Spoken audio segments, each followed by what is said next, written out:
Panther terminal. This multiplayer game allows players to join one of two teams, represented by square or triangular objects symbolizing vehicles. The graphics are vector-based, enabling real-time gameplay. Explosions are generated through animated computer characters. In each game, 5 mountains appear randomly in various locations and sizes. Players are given some time at the beginning to familiarize themselves with the terrain. In addition to a first-person view, players can access a shared map showing allies and enemies detected by their team. The game emphasizes teamwork, as each unit possesses unique skills. Some excel at tracking, others at combat, and some are better suited for infiltrating the enemy base and initiating bombardment, among other roles. Players can communicate through in-game chat and send special taunts to opponents.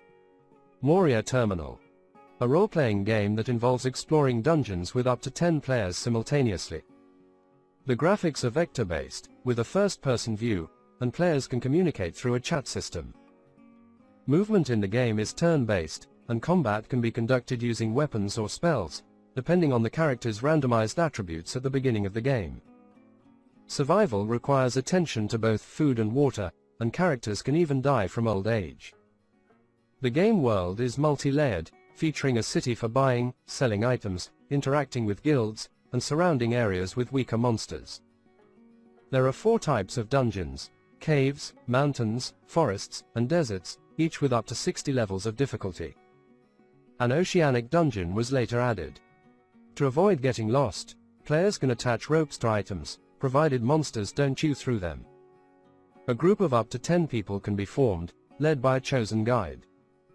Pedit5 Terminal. A dungeon crawling role-playing game designed for solo play rather than interaction with other players.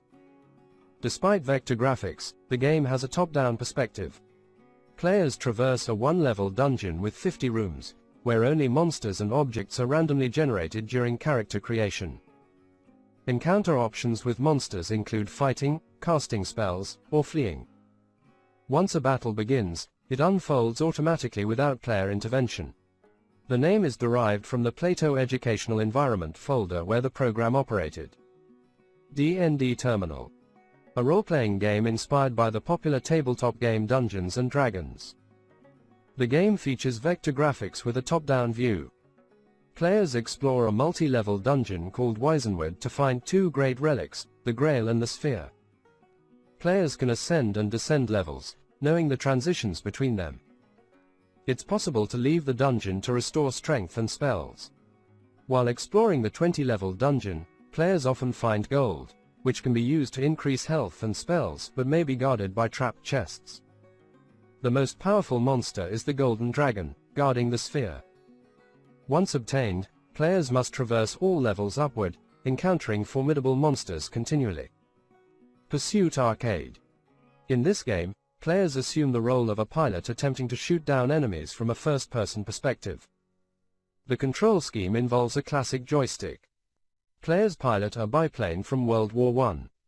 After this game, it became publicly known that Key, a game developer, is a subsidiary of Atari.